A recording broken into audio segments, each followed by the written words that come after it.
Hello അസ്സലാമു അലൈക്കും നമസ്കാരം. ഇന്നത്തെ വീഡിയോയിലേക്ക് എല്ലാവർക്കും സ്വാഗതം. ഇന്ന് നമ്മൾ തയ്യാറാക്കാൻ പോണത് ഒരു വടയുടെ റെസിപ്പിയാണ്. ഇത് സാധാ വടയല്ല, നമ്മൾ ബിരിയാണി ഉപയോഗിച്ചിട്ട് തയ്യാറാക്കാൻ പറ്റുന്ന ഒരു വെറൈറ്റി ആയിട്ടുള്ള നല്ല ടേസ്റ്റി ആയിട്ടുള്ള ഒരു വടയാണ് കേട്ടോ. ഇനി വീട്ടിൽ ബിരിയാണിയൊക്കെ ഉണ്ടാക്കുകയാണെങ്കിൽ ഇതുപോലെ ഒന്ന് ട്രൈ ചെയ്ത് നോക്കുകൊണ്ട് എല്ലാവർക്കും ഇഷ്ടപ്പെടും. ബിരിയാണി എല്ലാവർക്കും ഇഷ്ടമല്ലേ, അപ്പോൾ ഈ ഒരു വട എല്ലാവർക്കും ഇഷ്ടപ്പെടും കേട്ടോ. അപ്പോൾ നമുക്ക് വീഡിയോയിലേക്ക് പോവാം. അതിന് മുന്നായിട്ട് എൻ്റെ ചാനൽ ആരെങ്കിലും ആദ്യമായി കാണുന്നുണ്ടെങ്കിൽ പ്ലീസ് ഒന്ന് സബ്സ്ക്രൈബ് ചെയ്ത് സപ്പോർട്ട് ചെയ്യുക. അതുപോലെ നിങ്ങളുടെ ഫ്രണ്ട്സിനും റിലേറ്റീവ്സിനൊക്കെ ഷെയർ ചെയ്യാനും ലൈക്ക് ചെയ്യാനും മറക്കരുത്. അപ്പോൾ ഓക്കെ, അപ്പോൾ ഇതാ നമ്മളെ വട തയ്യാറാക്കാൻ വേണ്ടിയിട്ട് ഞാനിവിടെ 1 കപ്പോളം ബിരിയാണി എടുത്തിട്ടുണ്ട്. ഇനി നമുക്കിതൊന്ന് അരച്ചെടുക്കണം കേട്ടോ. മിക്സിയുടെ ജാറിലിട്ടിട്ട് ഒന്ന് അരച്ചെടുക്കണം. മിക്സിയുടെ ചെറിയ ജാറിലിട്ടാണ് അരച്ചെടുക്കേണ്ടത്. ഒട്ടും വെള്ളം ചേർക്കരുത് കേട്ടോ ഇങ്ങനെ അരച്ചെടുക്കുന്ന സമയത്ത്. അപ്പോൾ അതുപോലെ നന്നായിട്ട് അരച്ചെടുത്തിട്ടുണ്ട് കണ്ടോ. നമുക്കിതൊരു ബൗളിലേക്ക് മാറ്റാം. അതുപോലെ മാറ്റിയതിന് ശേഷം ഇതിലേക്ക് അതുപോലെ ചെറുതാക്കി അരിഞ്ഞിട്ടുള്ളൊരു സവാള വലുതാണെങ്കിൽ അതിൻ്റെ ഹാഫ് മതി.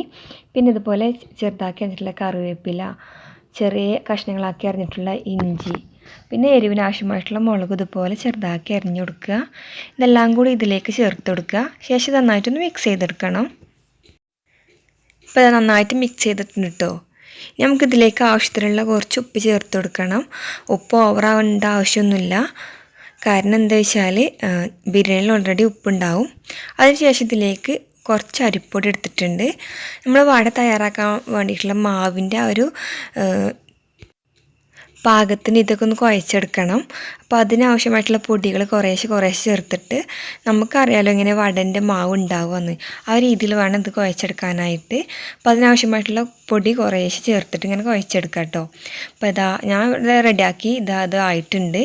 മാവ് ഇവിടെ റെഡി ആയിട്ടുണ്ട്. ഇനി നമുക്കിതൊന്ന് ഷേപ്പാക്കി എടുക്കണം. അതിന് വേണ്ടിയിട്ട് കൈയൊന്ന് ജസ്റ്റ് വെള്ളത്തിലൊന്ന് കഴുകുക, അല്ലെങ്കിൽ വെള്ളം നാക്കുക. എന്നിട്ട് ഇതുപോലെ ഉരുളാക്കിയെടുക്കുക. ഓരോ ബോൾസ് ആക്കിയിട്ട് ഇങ്ങനെ ഉരുളാക്കിയെടുക്കുക. അപ്പോൾ നമ്മുടെ മാവ് നല്ല പെർഫെക്റ്റായി വന്നിട്ടുണ്ട്. ഇനി നമുക്കിത് ഷേപ്പ് ചെയ്തെടുക്കുക. നമ്മൾ സാധാരണ വടക്കോടെ ഒരു ഹോളൊക്കെ ഉണ്ടാവില്ലേ, അപ്പോൾ അതുപോലെ ഒരു ഹോളൊക്കെ ചെയ്ത് കൊടുക്കുക. അപ്പോൾ നമ്മുടെ മാവ് ഇവിടെ റെഡി ആയിട്ടുണ്ട്. നമുക്കിത് ഫ്രൈ ചെയ്തെടുക്കാം. അപ്പോൾ ചട്ടി നന്നായി ചൂടായി വന്നിട്ടുണ്ട്. അതിലേക്ക് ഓയിലും ചേർത്തിട്ടുണ്ട്. ഓയിൽ നന്നായി ചൂടായി വന്നതിന് ശേഷം ഇതിലേക്ക് നമ്മളെ വട ചേർത്ത് കൊടുക്കുക. എന്നിട്ട് ഒരു വശം വന്നിട്ട് മറുവശം കൂടി വേവിച്ചെടുക്കുക.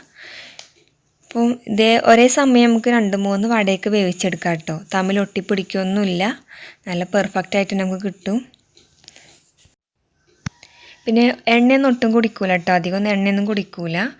അപ്പോൾ നമ്മുടെ പെർഫെക്റ്റ് ആയിട്ടുള്ള നമ്മുടെ ടേസ്റ്റി വട ഇവിടെ റെഡി ആയിട്ടുണ്ട്. ഇതുപോലെ എല്ലാ വടകളും നമുക്കിതുപോലെ ഫ്രൈ ചെയ്തെടുക്കാം.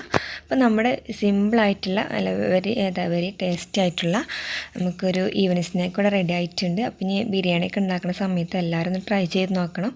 നിങ്ങൾക്ക് എന്തായാലും ഇഷ്ടപ്പെടും. അപ്പോൾ ഓക്കെ, എല്ലാവർക്കും വീഡിയോ ഇഷ്ടപ്പെടുന്നത് വിചാരിക്കുന്നു. ഇഷ്ടപ്പെട്ടാൽ ലൈക്ക് ചെയ്യാനും ഷെയർ ചെയ്യാനും അപ്പോൾ തന്നെ സബ്സ്ക്രൈബ് ചെയ്യാനും